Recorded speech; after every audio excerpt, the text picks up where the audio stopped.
Бирлик айыл өкмөтүнүн Борбордук көчөсү каттам көп болгондуктан ар жыл сайын оңдоп түзөөдөн өткөрүп туруу зарыл. Бирок бул милдетти аркалаган башкармалыктын техникасы болсо күйүүчү майы жок. Аны тапса дагы бир кемчилик чыгат экен. Мындай шылтоолордон чарчаган жергиликтүү эл өкүлдөрү жана айыл башчылары 7 каналга кайрылышкан. Депке кайрылганда өкмөттөн да кайрылат. Келбейт. Келсе да жалчытпайт да, мындайча айтканда же саларка сурайт бизден. Айыл өкмөтү саларка башкасын кылабыз. Ушу күнгөдөр мына кыйналып бүттүк да. Мына биздин ушака каттаган элдерибиздин мына техникаларга да өтө чоң зыян келтирип атат да. Бул элдин чөнтөгүнөн чыккан зыян да, эми чөнтөгүнө эле зыян келтирип атат.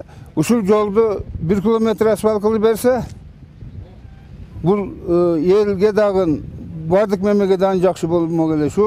Мен как депутат катары, как şu rayonun turgunu катары, ошону силерден суранып кетем, көрсөтүп бир жакшылык жагыга меме кылсаңар. Бул көчөгө сайыз убагында асфальт төшөлүп, ошондон бери көңүл бурулбагандыктан учурда кабалы кейиштүү. Кар эрип топтолгон суулар жолдун четин бузуп кеткен. Мындан сырткары жолдогу чуңкурчалар каттаган автоунаалардын тетиктерин да жарактан чыгарууда. Ал эми жөө адамдар жаан-чачын учурунда жүрүүгө мүмкүн болбой калат экен. Bir күндө умма такып өтөбүз mana şu жолдон, мына көрүп турасыңар, ал мана ушул. Өзүбүздүн өкмөт тап өтөш еттен. Күнүгө коттайт. Жолубуз энди mana şu машинени ар бир айда немелерин алмаштырып атабыз. Ana кадойлорун. Бул мурда асфальт жол эле. Азыр бузулуп асфальты да жок. Окуучулар жол мектепке өткөндө ушул жол менен өтөт. 300-400 окуучу ушул жол менен каттайт. Жамгыр жааганда окуучулардын үстү жамгырдын баягы мемелер чачырап мектепке барганда анча-мынча мектепке киргизбей коюшуп атат. Үстүн булганган чаң меме деп. 14 айыл каттаган бул жолду жергиликтүү бийлик өз каражатынан айрым жерлерин оңдоп турууга аргасыз болуп келет. Антпесе 10 миңден ашуун жашоочулардын негизги каттамы токтоп калуусу мүмкүн дешет. Жолдун эски асфальтын бузуп, элдин жардамында шагыл төгүп тегиздеп койгонго деп 46 ишканасы уруксат бербейт экен. Дептен бир келген адам жок да, караган адам жок. Кайрылып атабыз. Кышында да канча жолу кайрылып, ошол эле муз болуп тоңуп калат. Же ошол убагында келип күрөбөйт.